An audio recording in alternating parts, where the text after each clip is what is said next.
Hey everybody, welcome to day 2 of Deadpool Week. There's no way you can have a Deadpool Week without his signature food, chimichangas. Essentially deep-fried burritos, chimichangas aren't exactly your de facto authentic Mexican food, but with just enough spice and just enough punch, they're perfect for your above-average anti-hero. First things first, we need to marinate our protein. This is flank steak. It's a lean, almost fibrous cut of meat, so you're going to have to cut against the grain, and don't cut it into cubes bigger than ½ an inch. For your marinade, you'll need to slice 1 whole onion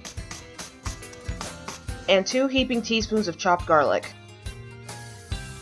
Coat the mixture evenly in vegetable oil and let it sit for about 30 minutes. For your herbs and seasonings, you're going to need kosher salt, oregano, red pepper flakes, cayenne, paprika, cumin, and turmeric.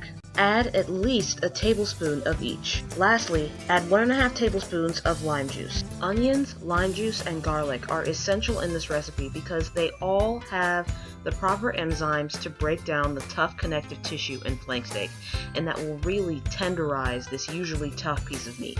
Vacuum sealers are expensive, so if you have to, marinate this in a plain plastic bag. Just make sure it's airtight. Let it marinate in your fridge from 1 hour to 24. But personally, my happy place is 6 hours. In the meantime, slice your vegetables, your sweet peppers, your green bell peppers, your poblano peppers, and if you can't buy sliced mushrooms, slice those too. You don't have to oil your pan to cook this meat. So once it's marinated, go ahead and put it in, onions and all. Once it's cooked through, take your meat off the heat. But don't just dump it into a bowl. Be sure to reserve those juices. You'll need them for when you cook your vegetables. Let those juices reduce for about a minute or so. Add your mushrooms and your pepper mix. Remember, mushrooms and peppers have a lot of water content, and they release that liquid when they're cooked. Make sure your vegetables are all sec or almost dry before adding back your meat. If adding your meat puts any extra liquid back into this mixture, you'll have to cook that out too. Now if you find that you have a little extra oil in your meat, don't panic. Adding your cheese ought to take care of it. I didn't use anything special here, just your typical Monterey Jack cheddar blend.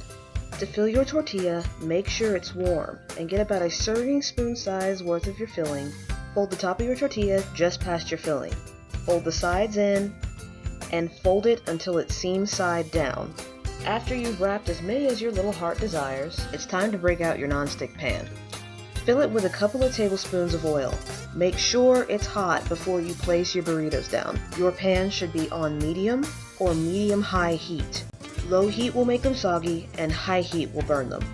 Try not to get distracted because you only need 2 to 3 minutes on each side, if that. I repeated this process twice and ended up with 6. Put these in your oven at 375 for 15 minutes, or you could do it the Deadpool way. Either way, when they come out, they should sound like this. They need about 5 minutes to cool, so make yourself a little pico de gallo in the process. Pico is simple. Finely dice a tomato, an onion, and a green pepper. Throw in a little bit of cilantro and some salt and pepper and some lime juice. Throw some sour cream on those bad boys and you are done. The perfect cross-section of spicy, cheesy, and crunchy. Perfect for a mercenary. Thank you for tuning in this Deadpool week. We have a very special episode coming up on Friday, so be sure to stay tuned. And as always, my lovelies, happy eating. I repeated this office. Ooh, onion. Oh God, it is like 3 a.m.